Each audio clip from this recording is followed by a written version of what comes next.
Good evening, everyone, and welcome to Metropolitan Community Church of Baltimore's Bible study this evening. This evening, we will be talking about the final words from the cross by Adam Hamilton, and we are on chapter 6. It is finished, and into your hands I commit my spirit. So, again, we thank you for joining us. And we'll go ahead and get started with our slides. Hold on a second here. They slid away from me. There we go. And I'm going to start with our opening song entitled It Is Finished.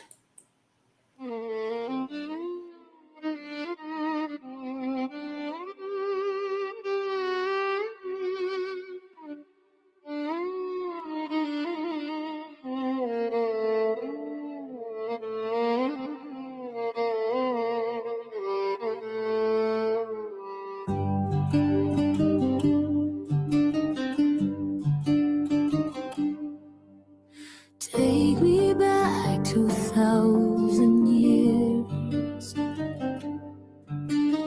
to the hill where hope appears. The Son of God hangs torn and scarred for sins that chained my heart so hard. It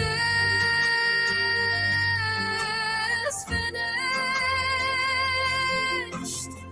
Every debt erased. It is finished. Mercy took my place. Oh, no excuses, no more chains to bind. Grace forever, leaving death behind.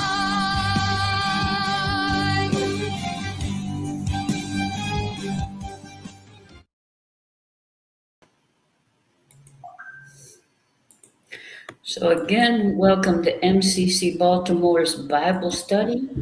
And we'll go ahead and get started with our opening things as we read our Bible study disclaimer.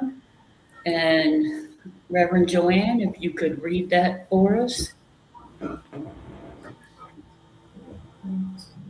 Beer. Okay.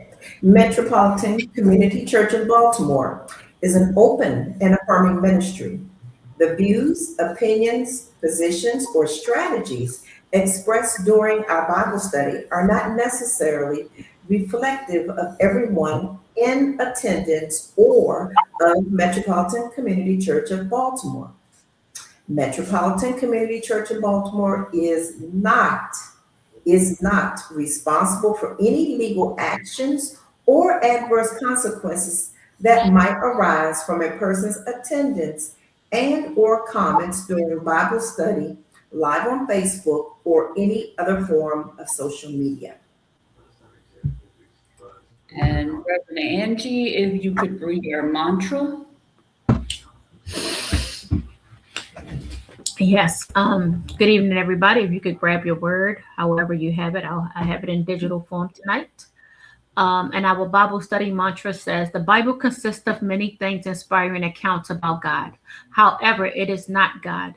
Therefore, I will use the Bible as one of many tools towards spiritual formation and growth in my life. However, I will never use the Bible to harm me or hurt others. I will not allow the Bible to limit my understanding of who God is, what God can do, and who God can use, knowing that the words of God are being written even through me. I emphatically believe that God loves, God liberates, and God extends grace to us and all, and upon these beliefs, I embrace biblical engagement. And our prayer, if everyone could prepare for prayer. Dear God, guide us as we study your precious Son's final words on the cross. We recognize the importance of your great gift of salvation through Jesus. Open our eyes, our ears, our minds, and our hearts so that we may receive all you have to tell us about your Son. Equip us to take the lessons we learn in this study into the world and proclaim that Jesus lives. Amen. And again, we're studying from the final words from the cross by Reverend Adam Hamilton. And this chapter is chapter 6. It is finished, and into your hands I commit my spirit. Now, I'm going to warn you that I may go a little over tonight because we are looking at two words and two very important words that are different in many ways. The first word is when Jesus had received the wine, he said, "It is finished," from John chapter 19, verse 30. And then the second one is the curtain of the temple was torn in two. Jesus called out with a loud voice, "Father, into your hands I commit my spirit."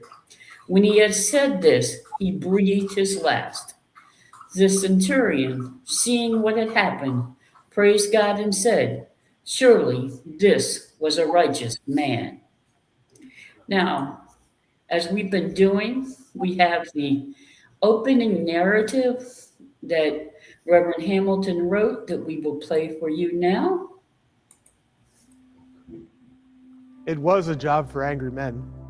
Men who had been neglected or abused as boys, and who were good at compartmentalizing their work into the dark recesses of their mind when they came to the end of the day.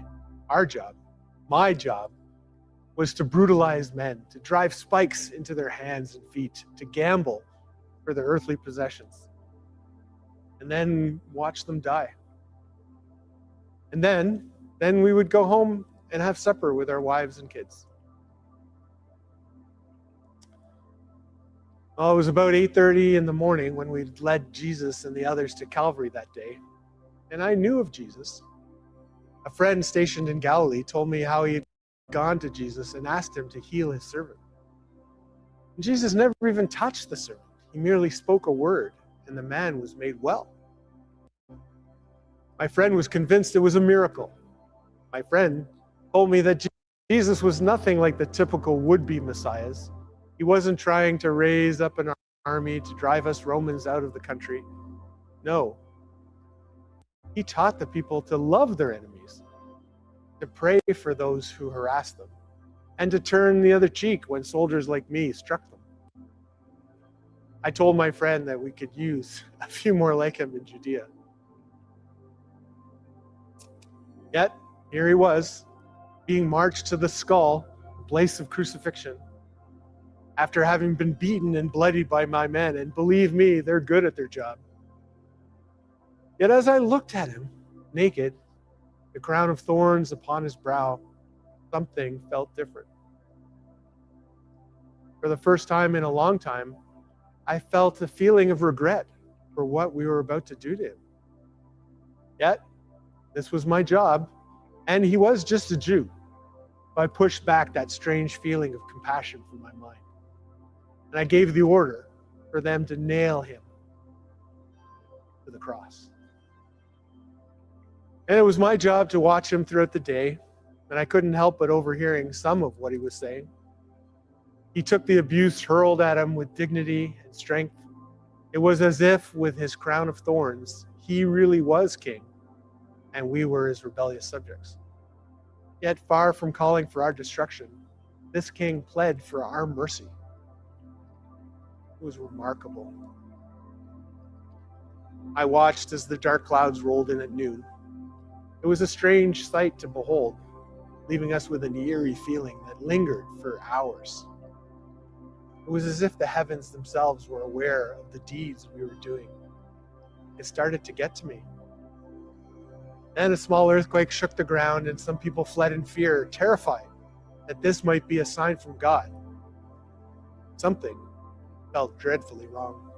And just before he breathed his last, he gathered his strength, he pulled himself up by the nails in his wrists, and he said in a loud voice, "Father, into your hands I commit my spirit."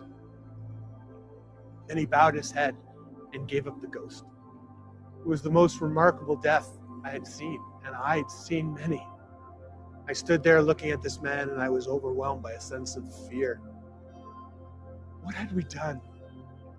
I turned my men and I said to them, surely this man was innocent. Surely he was who he said he was, the Son of God. And for the first time in years, I wept.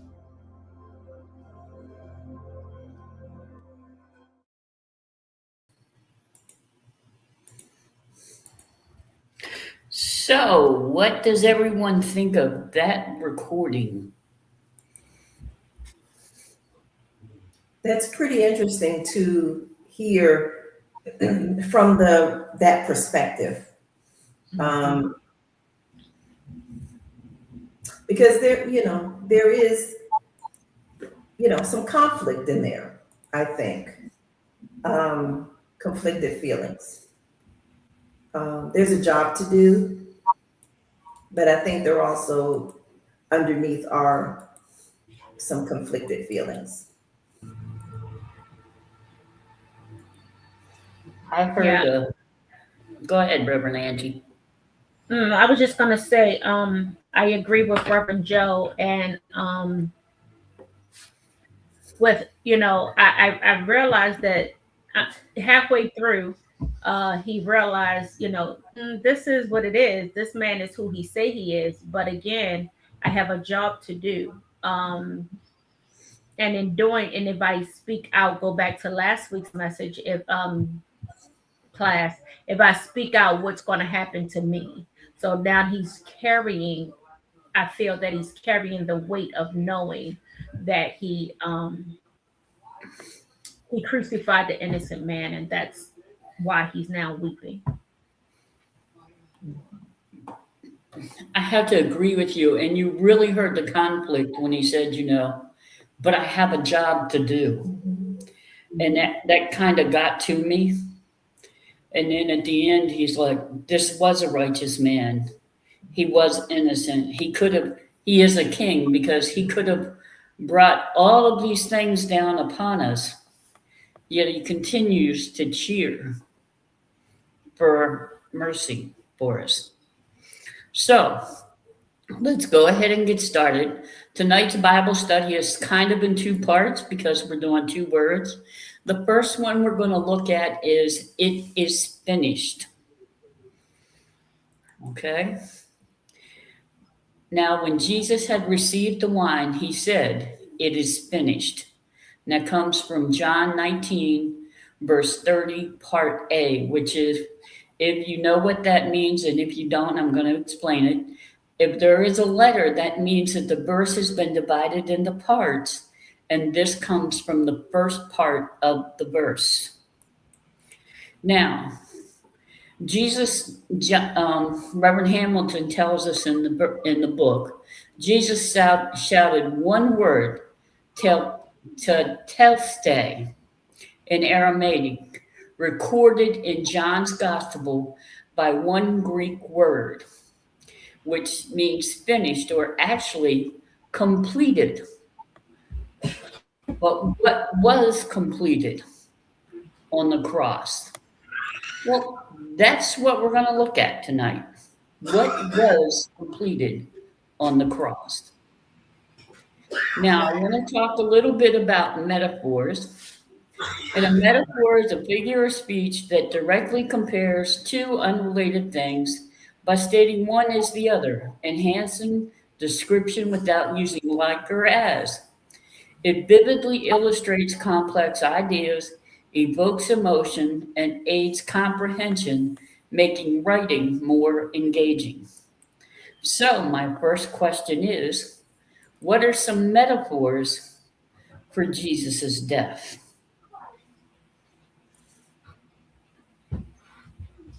Any ideas?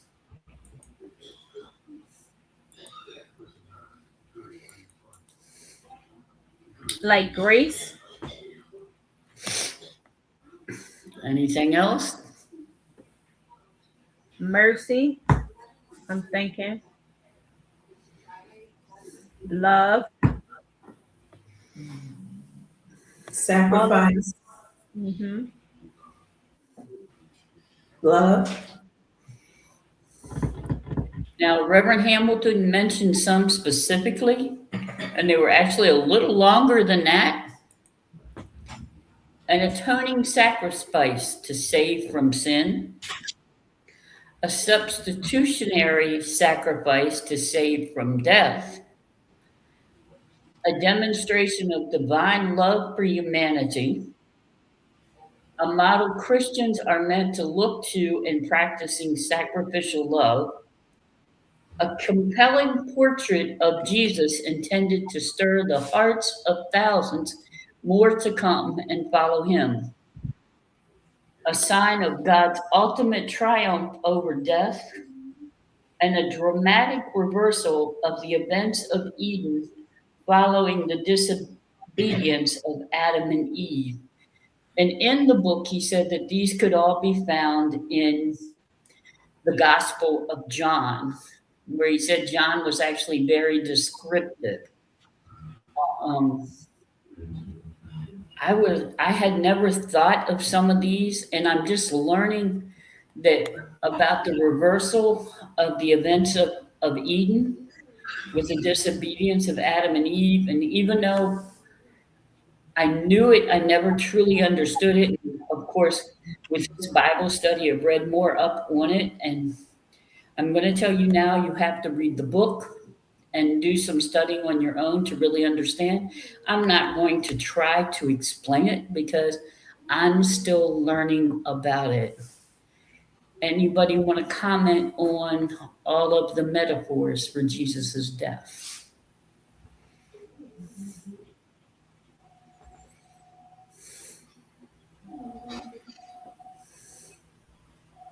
No, okay.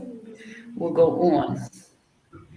The temple, which is God's presence on earth, had been turned into a marketplace.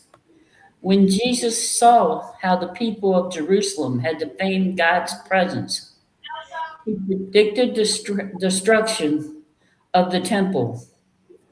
He said, "Destroy this temple, and in 3 days I will raise it up." What did Jesus mean by that statement? Um, I think that he meant more. It was more, in my opinion, it was more about the crucifixion, that Jesus was the temple. Um, because in 3 days he was going to be getting back up. I agree. Yeah, that's how I see it. Okay. You ladies are quiet tonight. So, and this is the illustration of the temple, the inside of the temple that Reverend Hamilton had in his book. And this is the veil or the curtain that divided the holy place from the Holy of Holies. And the Holy of Holies is where God reigned, where God lived in the temple. And that is important because the temple curtain is torn. The temple had an elaborate, thick curtain, said to be, I've read where it was like 6 to 8 inches thick, that separated the Holy of Holies from the holy place. Only the high priest would enter the Holy of Holies. When Jesus died, the curtain was torn in two.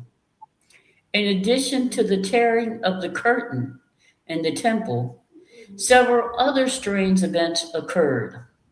When Jesus drew his final breath, the earth shook and rocks split.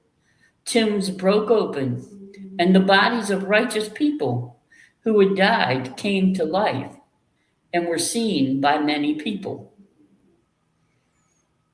So, what is the significance of the temple, of the tearing of the temple curtain when Jesus died?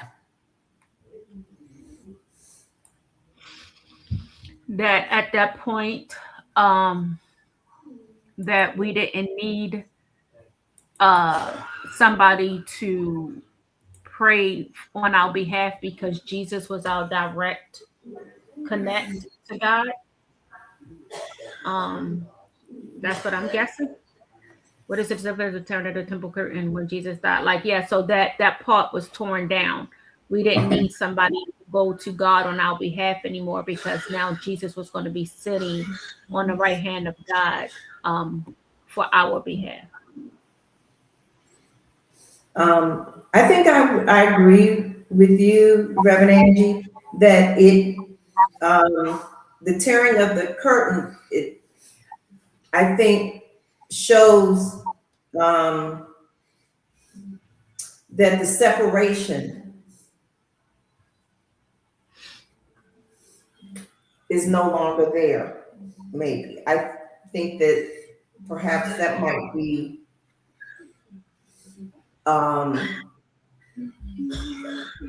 what it might mean, the significance of it, because the curtain, separated.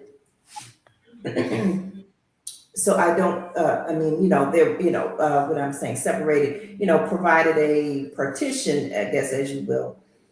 So I think I would see it, yeah, that what separated us From Christ, from God. from God, that is not there. Right. I'm going to agree with both you ladies. I also found it interesting, though, that at the same time that the temple curtain was torn, other things occurred that people didn't expect, where tombs busted open Right. and people walked out, people The who dead people. people knew were dead but considered them righteous. So to me, again, that was another way of saying that there now needs to be nothing between you and God. You don't need an intermediary, because that's what the high priest was. He gave atonement for the Jewish people's sins. And that's what the Holy of Holies was set up for. And he only did it once a year, but he gave atonement. And only the high priest could enter, no one else. So consider now that we have direct access to that high priest, to God. So now I'm going to play another song. All right, it's Into Your Hands. This is the second part of our Bible study tonight.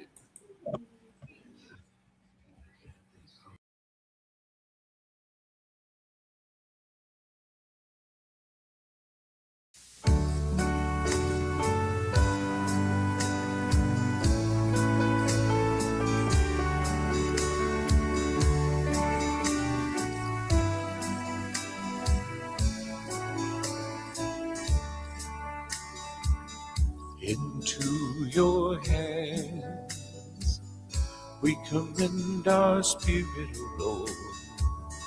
Into your hands we commend our hearts, for we must die to ourselves in loving you. Into your hands we commend our love. Oh God, my God, why have you gone from me, far from my prayers, far from my cry?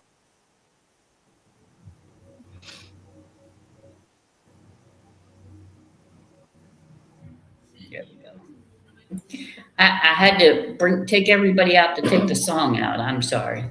So again, as I said, we're now starting the second part, which is Into Your Hands I commit my spirit. Now, this this is the scripture for this one.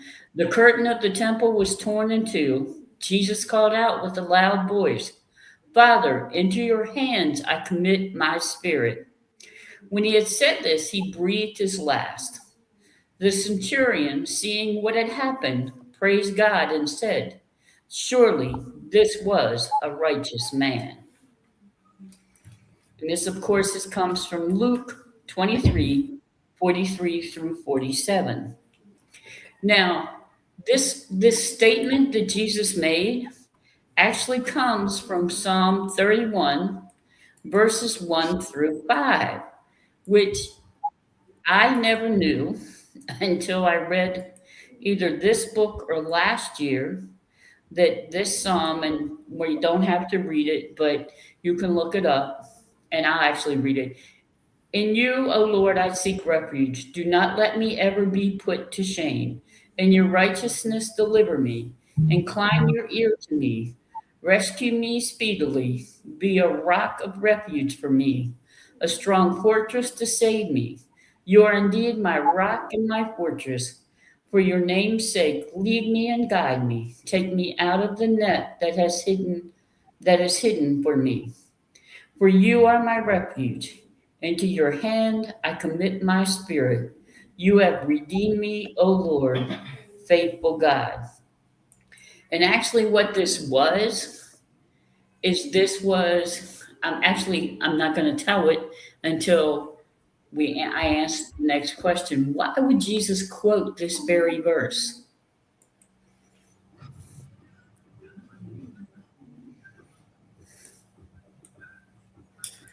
I believe in this that Jesus is looking back on what is said in the psalm, and is turning over everything to God, giving it all up over to God.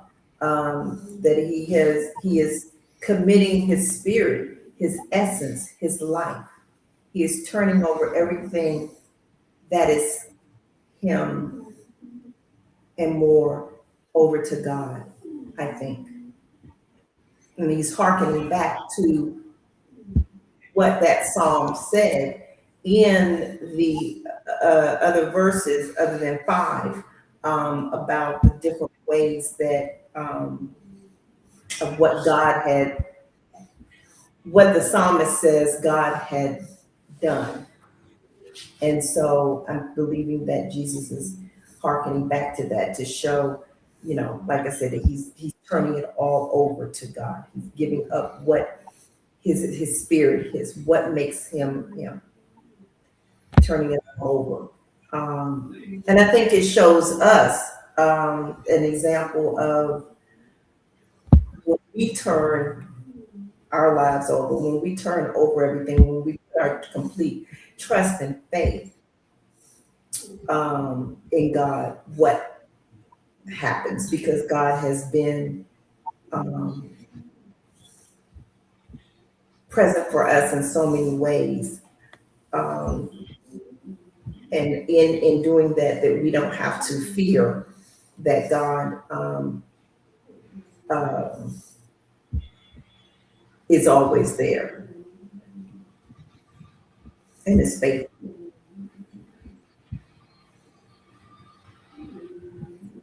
Reverend Auntie, did you want to add anything? I was just going to say, probably repeating what Reverend Joe has already said. That at this moment, I'm just giving my life. I'm committing myself back to you. You redeemed me. You made me. Everything that I was sent here to do, you're now redeeming that, and now I'm giving it back to you, right? Because that's what redeeming is. I've done it, I've spent it, and now I'm getting this. So now he's saying, at this point, I know my work is finished, and now God, come on and get me. Or parent, heavenly parent, you may come on and get me. Okay. Well, I'm going to add a little bit on for you ladies and the folks watching. Actually, this These 5 verses were part of the nightly prayers that the Jewish children were taught to say.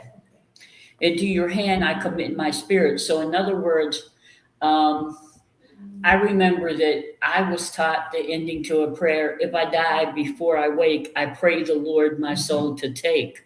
So it is along those very same lines that this was said. And actually, that little ending to the prayer that I just said is where this came from. Okay. So what is believed that Jesus was doing was repeating a psalm that he knew, and that he knew he was about to die. So he committed his soul, his spirit into God's hands, just like children were taught to when they prayed. If anything happens to me while I'm asleep, God, take me to be with you. Um, and I found that amazing and endearing at the same time, because even here is God's son who's remembering a prayer that his mother taught him. He knows he's about to die, but he's saying to his heavenly parent, take me to be with you. He's not just assuming that it's going to happen. Like, we assume so many things, but Jesus didn't just assume that I'm automatically going to be committed, that my spirit is automatically going to be committed to God. And I found that amazing, and it was very humbling for me. And I learned all this when I spoke on this word many, many years ago. And I keep all my old notes, so I went back. But it's amazing to me that even when he was dying, he still remembered what he learned. And how many times, they say when you're dying, you see your life flash before your eyes. And here he was, he's dying, and he recites the psalm that he knew that was a nightly prayer when he was a child. And how many times in busy lives do we forget to say, we'll say our prayers, but do we remember to say, God, if something happens to me, I commit my spirit to you? And I can remember when I read that statement the first time, and now going back to it this time for this Bible study, it made me think again, and to add onto my prayers, if I die before I wake, I pray the Lord my soul to take. And I did not, and I it's funny because as a child, I did not realize how important that was until I did the study on the 7 last words. So he quoted this verse because he knew this verse. It was something he had learned as a child, so he could continue it on. And how many times do we say, teach them and they will grow up to be? What I found interesting, what you said, Reverend Melinda, was, and I think I probably never thought about this, or maybe I made the assumption when you said that, Jesus said this, he recalled this as prayer that he had been taught, and that not that, it was necessarily that Jesus knew, like, well, yes, that, with the crucifixion and everything, and knowing what is to be fulfilled, but that part about this, his soul, his spirit, turning that over, committing that to God. And so I just found that interesting, because I think in my whatever, that I just, kind of made the assumption, well, of course, Jesus of course, you know, your soul, your spirit, yes, you know, that God will, um, as we say, God will take to be with God. So, you know, I just, you know, think about that. I mean, yes, I would think, yes, Jesus knew, but I think in that human part and going through that suffering, that you cry out, you know, because, you know, fully human and fully divine, that human part is calling out. But I think I don't know, I think I just probably made the assumption that, well, of course, Jesus knew that this was going, that God would, you know, take his spirit, his soul to be with him. So I don't know. I just thought that was interesting when you said that.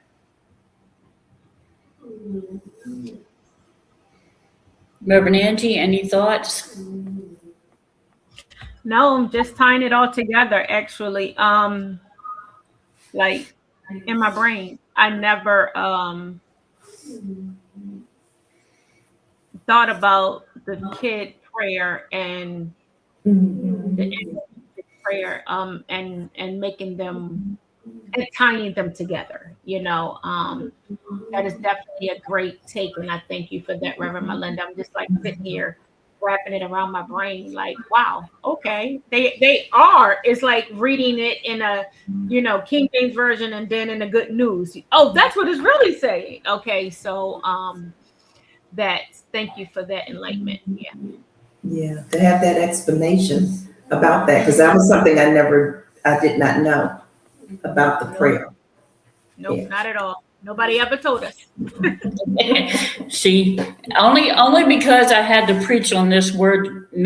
This was the first word I ever preached on, and I was following people who I knew were good speakers. So I did a lot of research, and I found that out. And like I said, it changed my prayers. And going back and doing for this Bible study again, it made me change my prayers again. I went back to adding that statement on recently. So, next question. What is the significance of the Roman soldier saying, surely this man was a righteous man? I think the significance of that was he saw the era they in what they did. Um and once, you know, we just talked about the curtain being torn, and then all of the people that they considered righteous got up from the grave. Why else would that had happened if Jesus wasn't a righteous person? So I I think oh, go ahead. I was going to say, just in tying that together, in his thought process, he's like, "What have we done?" You know. I was gonna say that I am, yeah, seeing the error of his ways, of the ways of, you know, what was done. But I also wonder if this is also a conversion statement, a confession of newfound faith. You know, we don't, I guess I would, you know, assume that, you know, we're going to assume that the Roman soldier was not a believer. So I would think, I'm saying, I think that this statement that he made was um, a conversion statement, a conversion of faith, and that he, even though, I mean, you make the statement that surely he was a righteous man, I almost feel like that was really a conversion of faith statement. I mean, he didn't take it a step further and say, you know, I'm trying to think of the words, but I really think that this really was a change, a conversion of faith for this Roman soldier. I'm going to agree with both of you, and I'm going to tie it back to the centurion story at the start of the chapter, because in that he said, this is what I do. You have to be a hard man to do this. You have to not feel the person's pain. But as he goes on and he kept talking, you could see that he was feeling Jesus's pain. And he was like questioning why he was doing what he did. So that's why I can really see it not just as he realizes that Jesus is a righteous man, but perhaps it is that, as Reverend Joe mentioned, that conversion statement. Because, I mean, why would you say, surely this man was a righteous man, and you're one of the people who just nailed him to the cross, if something did not change in your outlook and what you now believed about this man that you nailed to a cross and hung up to die? And when all of a sudden it the statement almost tells me that it bothered this Roman soldier. What he had done now bothered him when it didn't before. He had probably done this several times and it didn't bother him. It's like the centurion said, I went home to my family. I had dinner. My life went on. And now all of a sudden he's like, he was a righteous man. Wow, what did I do? Where, I don't think he went home in peace that night.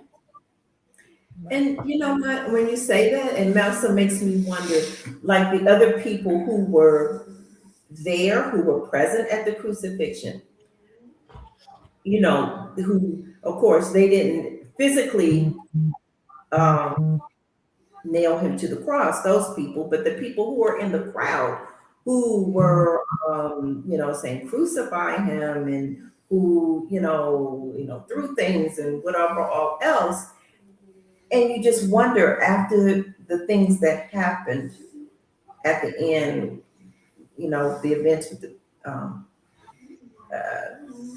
curtain tearing in the temple and the people who were dead, walking around and everything. And you just wonder, and just watching the suffering and everything and hearing the things that Jesus stated, you really just wonder, did it cause any kind of change or transformation or conversion for those people who were in the crowd? Did they also realize that this actually was a righteous man?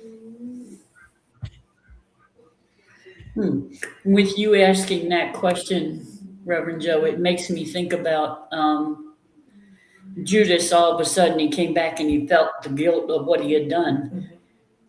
By this statement, how many other people felt guilt for what had been done, for Jesus' suffering and dying? Did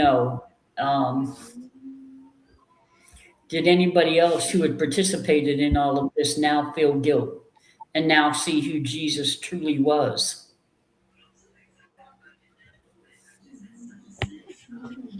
All right. Now, I thought this was pretty interesting because he went on in the book and in the leader's guide, he said, talk about why do people try to predict the end of the world? And then this really got to me. Why is such a prediction unimportant to Christians?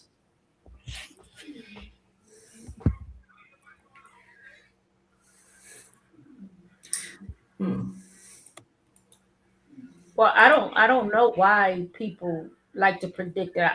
I just often found that weird. And why is such prediction unimportant to Christians? I think is because we were always taught no man knows the day nor the hour, and Right. because we are Christians, our belief is we're going to go up to meet him or to meet God and to be with Jesus at the end. So it doesn't matter when the end of the world is coming because we're going to be okay. Yeah, why people try to predict the end of the world. I mean, this has been going on for Since eons, the beginning of the where world, people right? have, and it comes and it goes. The date comes and it goes. And I don't know. It's really, I don't know. I don't know if it is a curiosity. Is it are you trying to predict, like, I don't know. It's I don't know. That's a hard one. I don't know why people try to predict, because the end of the age will come. You know that Jesus will return. Yes. And we don't, and of course, as you said, Reverend Angie, no man knows the day nor the hour. But it's almost, I think, tied to maybe people's questions about their mortality. You know, because some people, will already, won't be alive when this happens, and then some people will, at that, whenever it is, will be alive, or at that point. So I don't know. I wonder if it's a thing connected to people's thoughts about their mortality. But yeah, about why it's unimportant to Christians, because of our faith, and because we know, um, we don't have to worry about it. We don't have to be consumed about it because of our faith, and in knowing, what the promise and the assurance is to come.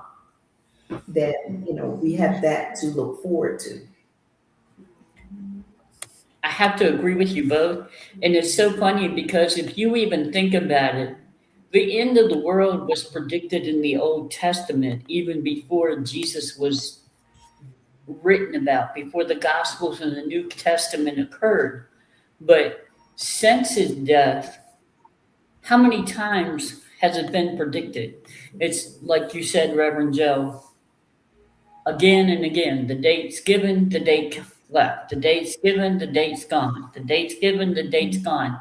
I can remember when, um, and the other thing is how many times has the end of the world been predicted because of a certain group of people or a certain thing occurred? Because I can remember it one time in my younger years, and it made me really look at people the person who said it, but they said, well, the end of where the world is going to become because of you gay people.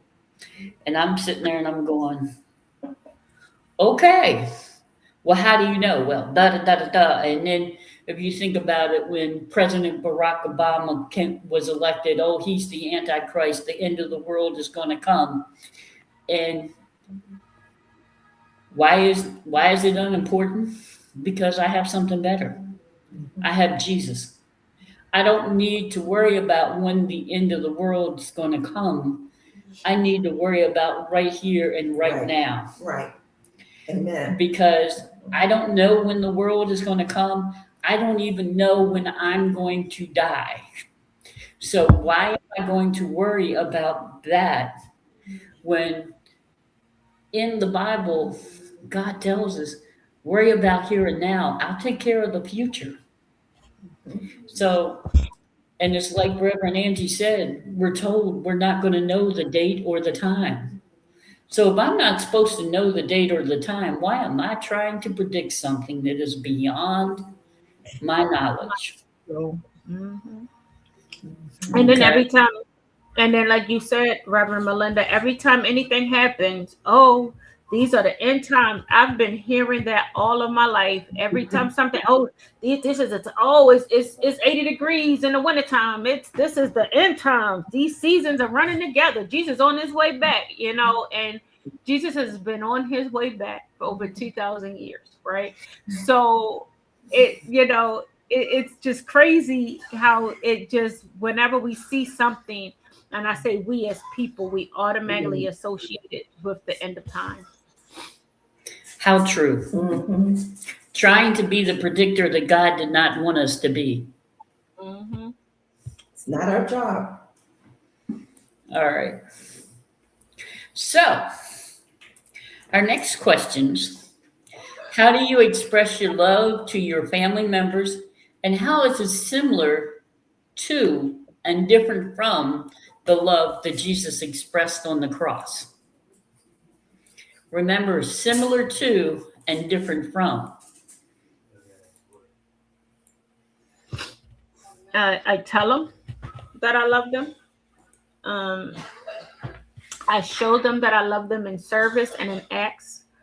And I even show them that I love them when it comes to my children and grandchildren when I'm chastising them for doing something wrong, because it's done out of love, because I want them to be better, right?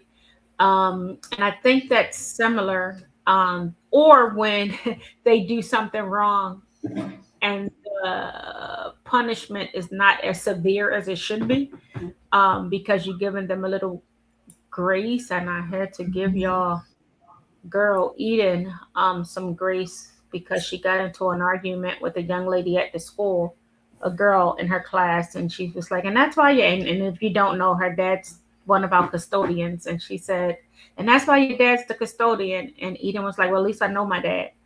And I had to, because the grandmother in me wanted to knock her into the middle of next week, because that was really mean, because this young lady does not know her dad. And you knew she didn't know her dad. And for you to use that against her. But then I had to show her grace and have a conversation with her that said, yeah, she hurt you when she came at your dad and said that he was the janitor. I said, but it was another way that you could have handled that. So I showed her some grace, right? And that's similar to the way that Jesus showed us love. Jesus gave us the ultimate sacrifice, right? He laid down his life for us. But in laying down that life, we were given that grace. He showed us love. He showed us peace, and all of the things that we try to show our loved ones. Jesus did it while he was on the cross. I agree. I agree. Yeah. Um, I'm going to agree with you and add on because not only did Jesus show his love on the cross, but he showed his love throughout his life and his ministry. He showed his love to his family and to us as a whole by the stories that he told us, by the way that he treated us, by not condemning us, by not allowing people to cast the first stone because we all are known sinners. And if you even remember back in the book, Reverend Hamilton said, I've told my children I would give my life for you. And I think that most of us would probably do that for our children and grandchildren. Um, I know I would do it for my beautiful wife, even, but you know, Jesus gave us the shining example of what to do now and forever. And how is it different? Well, I don't know that I could die on the cross, but I'm hoping that I get better each and every day at showing love to all of God's people in the way that Jesus did. So, that's just my hope and prayer. So, a notable quote, something astounding, amazing, and awesome was finished as Jesus died at the cross, a masterpiece of love and redemption. Yeah. Yes. Anything anybody want to say about that?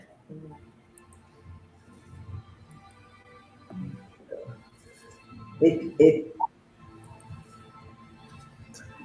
that can't even compare. A uh, master. Yeah. yeah, masterpiece. That is, it's it's so beautiful, so indescribable, that that love, that love, how much we are loved, how much we were loved. Um, it's to me, it's like it's just indescribable to think, that someone had that kind of love to take all that for me. Reverend Joe, I think you hit on the word for me, a masterpiece of love and redemption. That amazing, I mean, the words fit astounding, amazing, and awesome. That love, just even to this day, we've never met Jesus, but we still get to feel that love every day of our lives. Every day we get to know Jesus. Every day we get to know him a little bit more. And it's just amazing to me that I've been given this privilege to know this awesome person and to say that he's my friend, he's my brother, he's my redeemer, he's my God, all wrapped into one. And I'm just amazed by it. And for me, this quote just wrapped it all up so much. Mhm.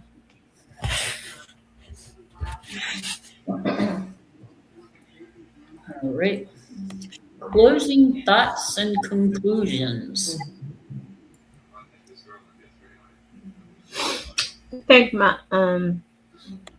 closing thoughts is, again, I am back at the beginning when we talked about our kids' prayer. Now I lay me down to sleep. I pray my Lord, my soul to be keep. If I I'm still in awe that we're tying that to Jesus on the cross, right? And so that's my takeaway for tonight. That prayer that somebody so lovingly came up with, for us to learn as children, was taken right out of the mouth of Jesus Christ. Um, I think the only thing I can say, there's a song, and I don't remember who it's by, but I believe the name of the song is "That's Love," That's love, that's love, and that's the thing that just started playing through my mind as when that slide changed, and just thinking about the love. I just can't even comprehend, I- you know.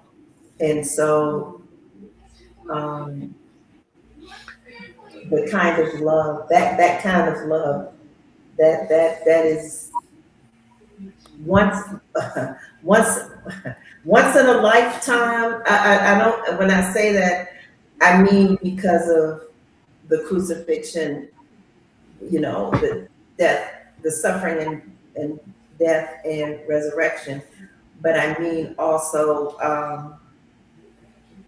because of the it's more than it's more than, yeah, it's a once in a lifetime event, yes, but the what is it, the ramifications of, or the, I don't even know if that's the right word, but the everything that comes from that is just incredible, and that it's displayed over and over and over and over again with the love that Christ has for us. I mean, that event, but it just keeps going. The love part, the redemption part, the love, all of it just keeps going.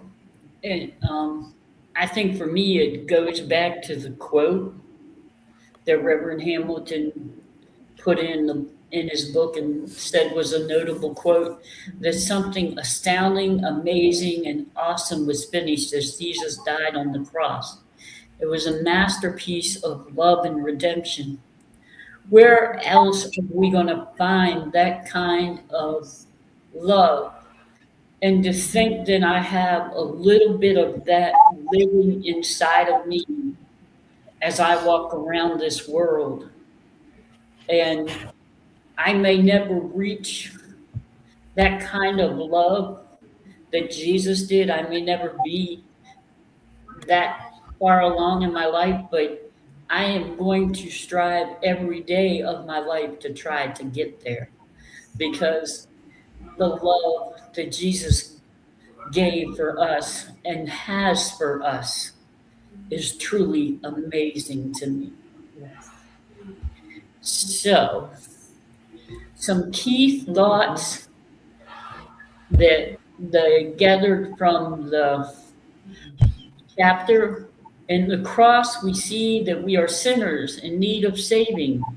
God comes to us to save us from our sin, from ourselves, and even from death. God longs to forgive us.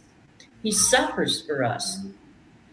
He offers us salvation that Jesus himself paid for at a great price. On the cross, Jesus made a full, perfect, and sufficient sacrifice for the sins of the world once and for all.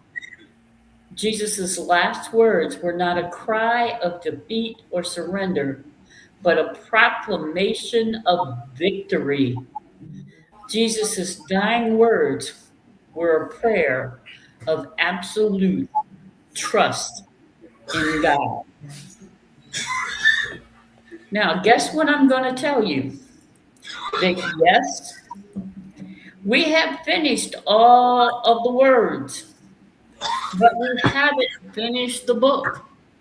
There is a postscript, the words after that, because remember, these were not the final words that Jesus said in his lifetime. Now, wait a minute. I'm trying to do a couple things here at once. Give me 1 second here. Coming back at you. Now, as you all know, this is Holy Week. So, yes, we have a lot going on. Tomorrow, we will have a virtual Monday, Thursday class, Thursday service at 7 o'clock.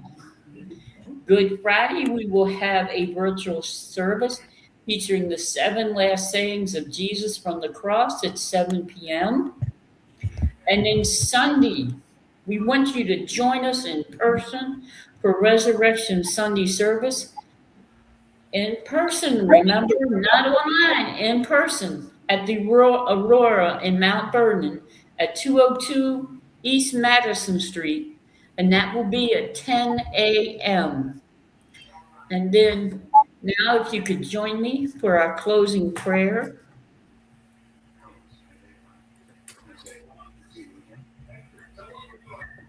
Thank God for, Lord God, thank you for sending your precious Son, Jesus, to bear the burden of our sins and secure for us a place in paradise.